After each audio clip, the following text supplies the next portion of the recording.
Hello बच्चों, welcome to commerce edge again. आज का topic mode, mean, median, mode. Mean mean में तुम्हें बहुत ज्यादा मेहनत करनी पड़ी, बहुत सारे कैलकुलेशन थे। मिड वैल्यू निकालो, उसका मल्टीप्लिकेशन करो, मल्टीप्लिकेशन भी डेसिमल में आ गया तो एक अलग सिरदर्द और बहुत सारी चीजें कैलकुलेट करी। मीडियन में भी कुछ ऐसा ही था, सीएफ निकालो, कैलकुलेशन करो, वो कैलकुलेशन फॉर्मूला और डालो, सब कुछ करो। मोड बहुत आसान चीज होती थी, लेकिन तुम्हारे आसपास जो टीचर्स के कम्युनिटी के लोग हैं, इंक्लूडिंग अस, हम सब, हमें ये बात सहन नहीं हुई। हमने कहा नहीं, ऐसा कैसे बच्चों को आसान चीज दे दे। तो हमने कहा नहीं यार, मोड को भी थोड़ा सा तो मुश्किल बनाया जाए, लेंदी बनाया जाए, ताकि उसका जो 6 नंबर का क्वेश्चन है तो बच्चे फिर कोसे, अरे यही तो बचा था, इसी में से तो सॉल्व करना था, इसको भी इन लोगों ने उठा के लेंदी बना मारा। सो मोड इजी है, टॉपिक है, लेकिन उसमें एक जगह आके हम उसकी लेंथीनेस की बुराई करते हैं।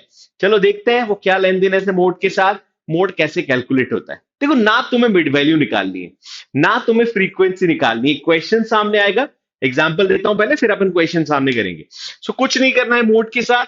मोड में क्वेश्चन है, मान, अच्छा, मोड कभी भी इंडिविजुअल या डिस्क्रीट सीरीज में पूछेंगे ही नहीं। The word mode is highest frequency या हाईएस्ट फ्रीक्वेंसी का एक्यूमुलेशन। जहां पे सबसे ज्यादा फ्रीक्वेंसी एक्यूमुलेट हो रही है, दैट इज मोड। सबसे ज्यादा फ्रीक्वेंसी जिस डेटा के आसपास है, तो इंडिविजुअल डिस्क्रीट सीरीज में पूछ ही नहीं सकते, इम्पॉसिबल है कि वो कभी क्वेश्चन बनाए। सो कंटिन्यूस सीरीज में 0 to 5, 5 to 10, 10 to 15, 15 to 20, last is 20 to 25। This is the data, और इसकी फ्रीक्वेंसी दी हुई है, मानते हैं 5, 10, 25, 6, 4। ठीक है, तो हमें क्या करना है, सबसे हाईएस्ट फ्रीक्वेंसी को will mark F1। F1 one number हम दे देंगे सबसे बड़ी हाईएस्ट फ्रीक्वेंसी को। उसके बाद हम इसके ऊपर वाले को दे देंगे नीचे और ऊपर दो फ्रीक्वेंसी को, F1, F0, F2। ये हमने फ्रीक्वेंसी को मार्क कर दिया, F1, F0 and F2। This is how we mark frequency. Frequency को और कुछ नहीं करना है। और फिर क्या करना है, फिर सीधे फॉर्मूले में पुट कर देना है, मोड का आंसर आ जाएगा। सोचिए, इतना आसान है मोड कैलकुलेट करना। और फॉर्मूला क्या बोलता है भैया, फॉर्मूला बोलता है F1 minus F0 divided by 2, F1 minus F0 minus F2। So formula भी इजी है, फॉर्मूले के साथ भी कैलकुलेशन हो जाएगा। चलो, तो फिर से एक बार लिखता हूं, this one is F1, F0 and this one is F2। Formula है L1 plus F1 minus F0 divided by 2, F1 minus F0 minus F2 multiplied by I। I is class interval of the data. L1 is lower limit of the class. Class कौन सी, model class. Model class बोलते हैं, जो class सबसे highest frequency की होगी उसको हम mark कर देंगे एज अ मॉडल क्लास। उसका लोअर लिमिट क्या हो जाएगा, 10। एल F1 क्या है पता है हमें, F1 इज 25 माइनस F0 क्या है ऊपर वाला 10 डिवाइडेड बाय 2 into 25, क्योंकि F1 है, -10 माइनस नीचे वाली value F6, 6 multiplied by class का इंटरवल कितना आ रहा है हमारा, 5।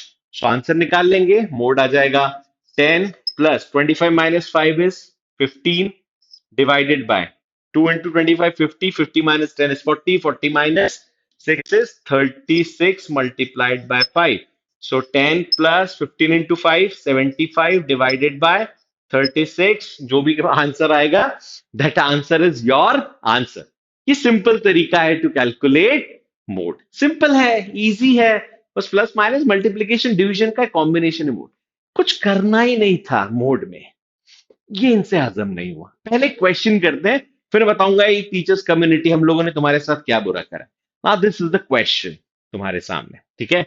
तो क्वेश्चन सामने है, मेरे साथ साथ सॉल्व करते जाओ, ठीक है।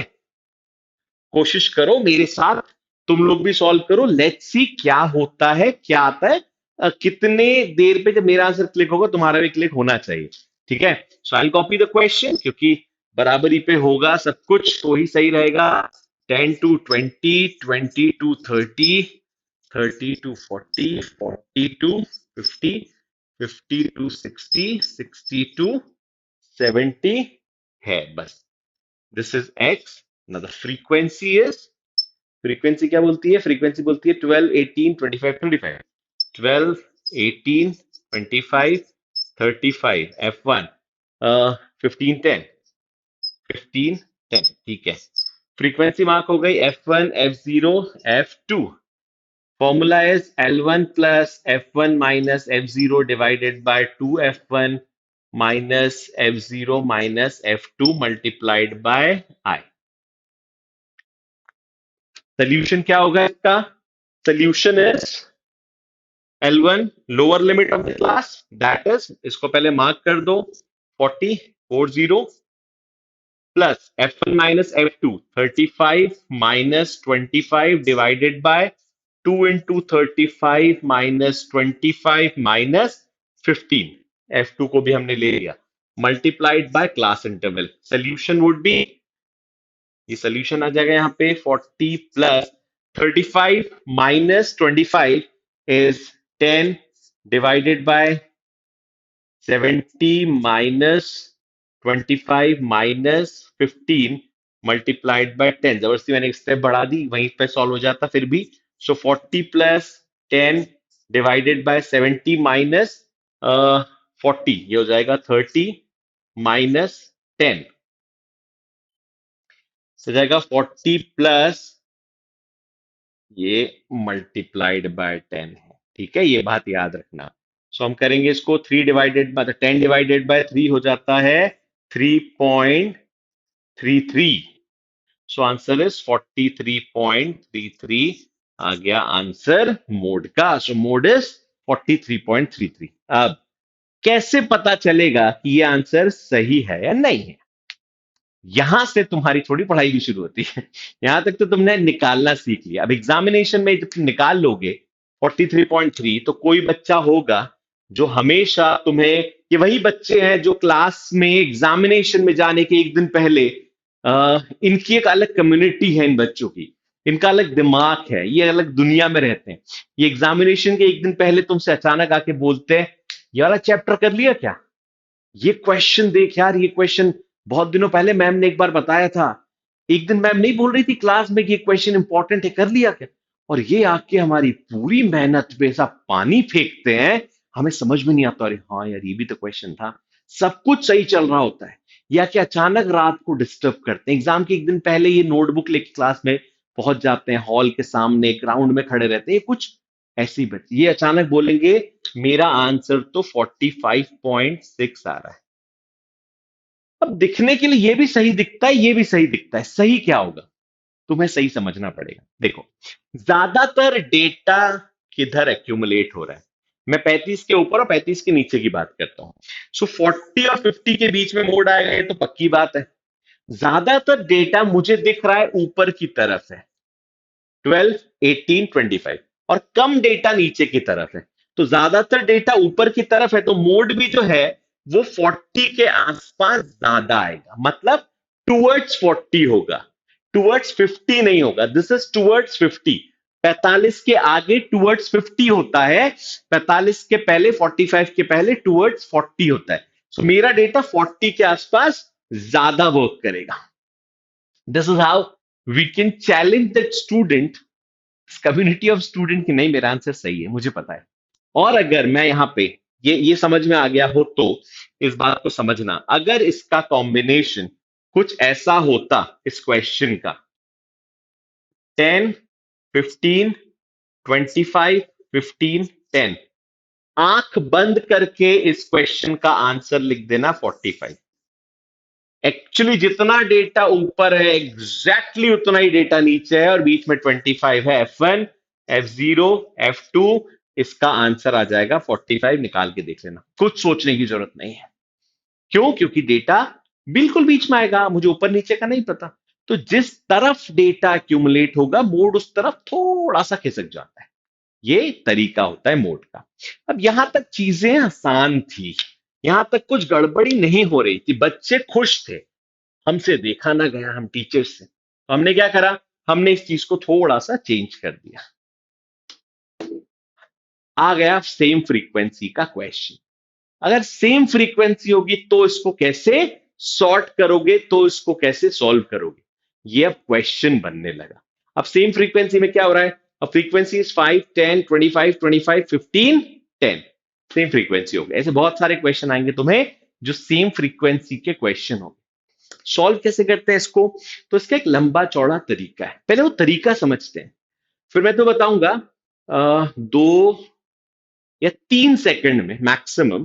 3 सेकंड इसलिए कभी कभी सोचने में टाइम लग जाता है हमें, पहला सेकंड हमें ये ट्रस्ट करने में टाइम लगता है कि सर ने जो तरीका बताया था वो सही है कि नहीं, और बाकी 2 सेकंड में हम आंसर निकालते हैं। सो 3 सेकंड 4 सेकंड लग सकते हैं, ट्रस्ट करने में इतना टाइम लगेगा उतने ही सेकंड, बाकी आंसर निकालने में मुझे ट्रस्ट है हर बच्चे पे मेरे कि वो आंसर सही निकालेगा। ठीक है, चलो तरीका क्या है? हमें ग्रुपिंग मेथड करना होता है, हमें ग्रुपिंग मेथड और एनालिसिस टेबल बनाना होता है मोड के साथ। क्या होता है ग्रुपिंग मेथड एनालिसिस टेबल? एक क्वेश्चन आया सामने, एक्स की वैल्यू दी है 0 to 10, क्वेश्चन वापस निकाल लेते हैं फिर करते हैं उस पर काम। तो question is 10 to 20, 20 to 30, 30 to 40, 40 to 50, 50 to 60, 60 to 70।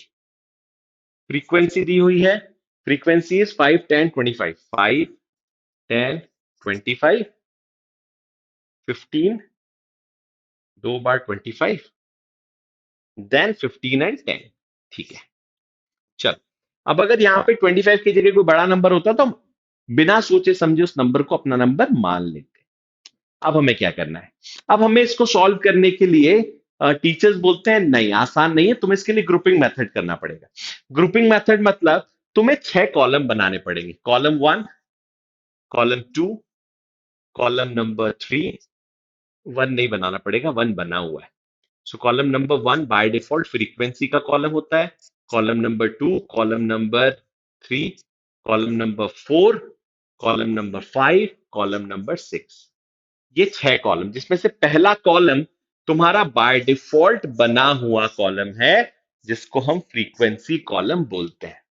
अब हम कॉलम 2 में क्या करें, कॉलम 3 में क्या करें? तो ऐसे समझो कॉलम 2 और कॉलम 3 एक जैसे हैं, कॉलम 4 और कॉलम 5 एक जैसे हैं, कॉलम 6 थोड़ा सा अलग है, हालांकि है सेम बट थोड़ा सा उसमें अंतर है, 3 जैसा ही होता है। अब कॉलम 1 में क्या करें? कॉलम 1 में हमें देखना है कौन सी हाईएस्ट फ्रीक्वेंसी है, बस बस फ्रीक्वेंसी का column is by default the column 1, कुछ मत सोचना। फिर आते हैं कॉलम 2 और कॉलम 3 में। कॉलम 2 में हमें दो दो का पेयर बनाना है, 5 + 10 15। अच्छा पेयर बना के याद रखना, बीच में जरूर लिखना, बीच में लिखना है ना। और अभी हम by the end of this topic हम समझेंगे 3 सेकंड में उसका आंसर कैसे निकलता है। सो इन दोनों का पेयर बन गया, फिर इन दोनों का पेयर बन गया 50, फिर इन दोनों का पेयर बन गया 25। कॉलम 3 में हम पहला नंबर छोड़ देंगे, देखो वहां पे लिखा हुआ है तुम्हारे पास leaving first value, first frequency छोड़ के हमें दो दो के पेयर में चीजों को ऐड करना है कॉलम नंबर 3 में। तो फर्स्ट छोड़ा, अब दो दो का पेयर बनेगा, 25 + 10 कितनी हुई वैल्यू? 35। देखो मैं बीच में लिख रहा हूं इन दोनों के बीच में ताकि याद रहे, 25 + 15 इज 40 और लास्ट का वैल्यू छूटेगी तो उसको छूटने देना, जो वैल्यू छूट जाएगी लेट इट बी, कोई फर्क नहीं पड़ता। देन कॉलम नंबर 4 और 5 में क्या है? 3 3 के प्लस में सम करना है, एक छोड़ के 3 3 का सम करना है। सो 3 3 का सम मतलब 5 + 10 + 25, सो जाएगा 15 + 25 इज 40। मैं यहां लिख देता हूं 40 बीच में बिल्कुल, और फिर है 25 40 मतलब 25 + 15 + 10, सो 40 + 10 इज 50। फिर आता है कॉलम नंबर 5। 5 में क्या करना है? पहला छोड़ देंगे हम और हम 3 3 का पेयर बनाएंगे। तो 3 3 का पेयर कितना बना? 25 + 25 + 10 मतलब 50 + 10 60, बिल्कुल बीच में मैं लिख रहा हूं 60, बाकी कुछ नहीं बनेगा, दो लास्ट में छूटेगा, छूटने देना। 3 का ही पेयर बनना चाहिए, दो बन रहा है छोड़ देना। फिर कॉलम नंबर 6, दो छोड़ने हैं, एक छोड़, पहले दो में प्लस करा, एक छोड़ के दो में प्लस करा, 3 में प्लस करा, एक छोड़ के 3 में प्लस करा, दो छोड़ के 3 में प्लस करना है। तो दो छोड़ दिया फर्स्ट और सेकंड, और 3 3 का पेयर बनाना है। तो 25 + 25 50, 50 + 15 इज 65। एग्जैक्टली इसके बीच में मैं लिख देता हूं 65। ये बना तुम्हारा, अभी क्वेश्चन छोटा है, ये बना तुम्हारा ग्रुपिंग मेथड। अब तुमने ग्रुप कर लिया, अब क्या करना है? अब वो तुमसे बोलते हैं इसका एनालिसिस करो। एनालिसिस कैसे होगा वो समझो। एनालिसिस में तुम्हें एक टेबल बनाना है, एनालिसिस टेबल, जिसकी हॉरिजॉन्टल में तुम्हें एक्स की वैल्यू लिखनी है, और वर्टिकल में मतलब रो में तुम्हें एक्स की वैल्यू लिखनी है, और कॉलम्स में तुम्हें सॉरी कॉलम में तुम्हें एक्स की वैल्यू लिखनी है, रो में तुम्हें कॉलम्स लिखने हैं। ठीक है, कॉलम मतलब column 1, column 2, column 3, column 4, column 5, column 5, column 6, ये सारे कॉलम्स की वैल्यू लिखनी, टिक करते जाना है। पहले ये समझ लो एक बार। ठीक है, अब इसी चीज का जब एनालिसिस टेबल बनता है, तो मैं नीचे बनाता हूं एनालिसिस टेबल। यहां पे आती है एक्स की वैल्यू, और यहां आता है COLUMN कॉलम। ठीक है, मैं यहां पे एक्स की वैल्यू लिख देता हूं। एक्स की value is 10 to 20, 20 to 30, 30 to 40, 40 to 50, 50 to 60, 60 to 70। ये बन गई मेरी एनालिसिस टेबल। मैं ये कर करके इसलिए दिखा रहा हूं ताकि तुम लोग को हमेशा के लिए याद रहे। ठीक है, अब कॉलम लिख लेते हैं। कॉलम हमें वर्टिकली लिखने हैं, तो कॉलम कितने हैं हमारे पास? Column number 1, column number 2, column number 3, column number 4, column number 5 and column number 6। 6 column हमने मार्क कर दिए। अब वो तुमसे बोलते हैं कि जितने भी कॉलम है, उन कॉलम का ये देखो कि फ्रीक्वेंसी सबसे ज्यादा कहां पे। सो कॉलम नंबर 1 को मैं देखता हूं, तो सबसे ज्यादा फ्रीक्वेंसी मुझे कहां दिखती है? 25 की फ्रीक्वेंसी 30 टू 40 और 40 टू 50 की रेंज में। सो मैंने 30 टू 40 को मार्क कर दिया, और 40 टू 50 को मार्क कर दिया, मैंने टिक कर दिया। मुझे सिर्फ टिक करना है हाईएस्ट फ्रीक्वेंसी। फिर वो बोलते हैं कि अच्छा बताओ सेकंड कॉलम की सबसे ज्यादा फ्रीक्वेंसी कहां पे है? तो सेकंड कॉलम की सबसे ज्यादा फ्रीक्वेंसी को मैंने मार्क कर दिया। लेकिन सेकंड कॉलम की फ्रीक्वेंसी क्योंकि दो दो ऐड हुई है, तो सेकंड कॉलम की सबसे ज्यादा फ्रीक्वेंसी किन दो नंबर को ऐड होकर हुई है? Again 30 to 40 and 40 to 50। फिर बोलते हैं अच्छा इस तरह थर्ड की बताओ, तो थर्ड की हाईएस्ट फ्रीक्वेंसी को मार्क कर दो। ये भी दो नंबर ऐड होके हुई होगी, 40 to 50 and 50 to 60। So 40 to 50, 50 to 60। फिर फोर्थ कॉलम की देखते हैं सबसे ज्यादा फ्रीक्वेंसी कहां मार्क हुई है। अब ये तीन नंबर में आई होगी फोर्थ कॉलम की सबसे ज्यादा फ्रीक्वेंसी। कौन कौन सी तीन नंबर? 40 टू 50 से लेके 60 टू 70 तक। 40 टू 50 और 60 टू 70 तक तीन कॉलम ऐड हुए होंगे। फिर देखते हैं फिफ्थ कॉलम की हाईएस्ट फ्रीक्वेंसी, ये भी तीन नंबर में आई होगी पहला छोड़ के। सो पहला छोड़ के तीन नंबर कौन से होंगे? 20 टू 30 से लेके 40 टू 50 तक। 20 टू 30 से लेके 40 टू 50 तक। और लास्ट सिक्स्थ कॉलम अगर हम देखते हैं, तो सिक्स्थ कॉलम की हाईएस्ट फ्रीक्वेंसी क्या है? 65। दो नंबर छोड़ के तीन बनी होगी, 30 टू 40 से लेके 50 टू 60 तक, यही बनी होगी।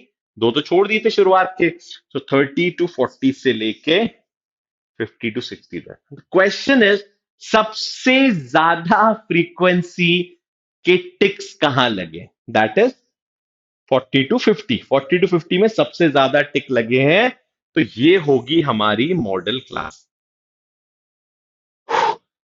अब क्या क्या इतना करके खुश हो जाएंगे टीचर्स? नहीं, वो बोलेंगे इसके बाद आंसर निकालो। कैसे आंसर? इसके बाद तो मोड निकालना है ना। तो अभी हमें क्या पता चला कि ये मोड की क्लास है। ठीक है भैया, अब हम आंसर निकालते हैं। कैसे आंसर निकलेगा हमारा? वही 2F1 - F0 - F2, मतलब L1 क्या है? 40 plus F1 - F0, F1 - F0, तो इस बार 25 होगा। सो 25 - 25 डिवाइडेड बाय 2 इंटू 25 -15 - 25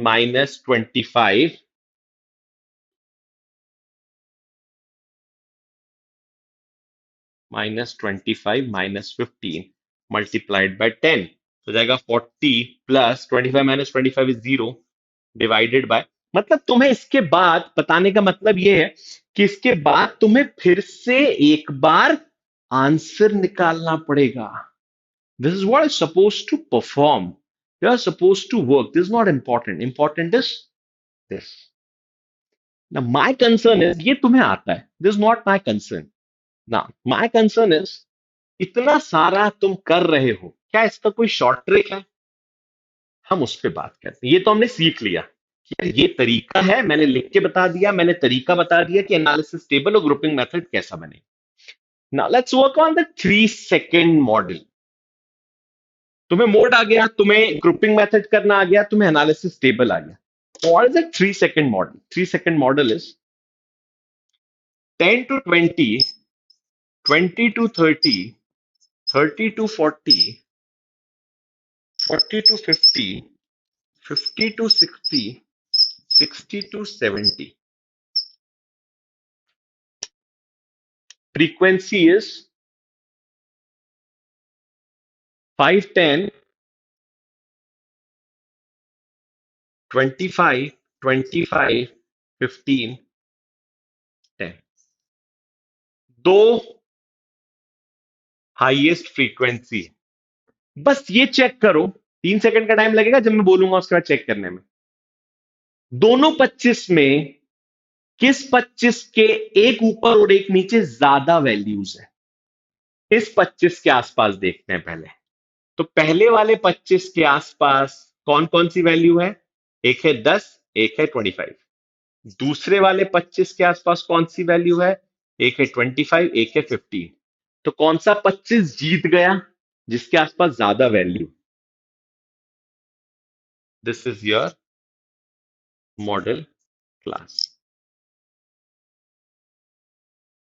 उठा के देख लेना, यही आंसर होगा. खत्म टेंशन. ये हर बार होगा, ये बात दिमाग में बैठा लो. दूसरा एग्जांपल देता हूं सेम वैल्यूज के साथ. अलग नहीं लिखूंगा वैल्यूज, एक्स को सेम रखते हैं. अगर कभी ऐसा हुआ कि उन्होंने वैल्यू बना दी 2, 8, 15, 14, 2, 8, 25, 24, 20, 10. अब वो बोल रहे हैं वापस से ग्रुपिंग मेथड करो और निकालो कि क्या आंसर आएगा. देखो, उन्होंने नहीं बोला ग्रुपिंग मेथड तो ठीक है, हम बोल देंगे 25 इज द हाईएस्ट फ्रीक्वेंसी. लेकिन अगर वो बोलते हैं ग्रुपिंग मेथड से इस चीज को सॉल्व करो, फिर समझना. जब ग्रुपिंग मेथड से सॉल्व करने जाओगे तो एक ही नंबर का डिफरेंस है ना 25 24 में. तो तुम ग्रुपिंग मेथड से सॉल्व करोगे तो ये 24 जीत जाएगा, क्योंकि इस 24 के आसपास देखोगे तो ज्यादा बड़े नंबर है. 25 के आसपास देखोगे तो कम नंबर है, 20 के आसपास भी कम है. So this 24 will be the mode class. बस इतना ही समझना है, किसके आसपास ज्यादा नंबर. और यही तुम ग्रुपिंग मेथड में कर भी रहे थे. ग्रुपिंग मेथड का फंडा ही है, पहले 2 प्लस करो, फिर 3 प्लस करो, फिर एक छोड़ के हम एक ऊपर एक नीचे करके हम प्लस कर रहे हैं. और हम ये निकाल रहे हैं किसके आसपास ज्यादा वैल्यूज. बच्चे पूछते थे 6 ही कॉलम क्यों बनते, 7 नहीं बन सकते हैं, 10 बना लो, 6 से काम चल जाता है. इसीलिए यही तरीका है, क्वेश्चन उठाना, चेक करना कहां पे मोड हो रहा है. हम कब कब मोड को ग्रुपिंग मेथड में निकालते हैं? पहला, जब सेम फ्रीक्वेंसी हो. दूसरा, जब क्लास इंटरवल्स डिफरेंट हो, 0 to 5, 5 to 10, 10 to 20, 20 to 40, तब हम ग्रुपिंग मेथड यूज करते हैं. और तीसरा, जब सब कुछ नॉर्मल हो लेकिन टेस्ट पेपर में लिखा हुआ हो कि ग्रुपिंग मेथड से ही निकालना है, तो मजबूरी में हमें ग्रुपिंग मेथड से निकालना होता है. तो जब भी ग्रुपिंग मेथड से निकालना हो, एक चीज चेक कर लेना, अगर सेम फ्रीक्वेंसी है, ऑलमोस्ट सेम फ्रीक्वेंसी है, तो किसके आसपास ज्यादा नंबर इकट्ठा हो रहा है. That would definitely be the answer. I challenge. सिर्फ तुम्हारे 3 सेकंड लगेंगे, 1 सेकंड ट्रस्ट करने में, और ट्रस्ट हो गया तो 2 सेकंड लगेंगे to find out the answer. Thanks a lot बच्चों for listening so carefully. Mean, mode, median में से मोड भी कंप्लीट. Thank you.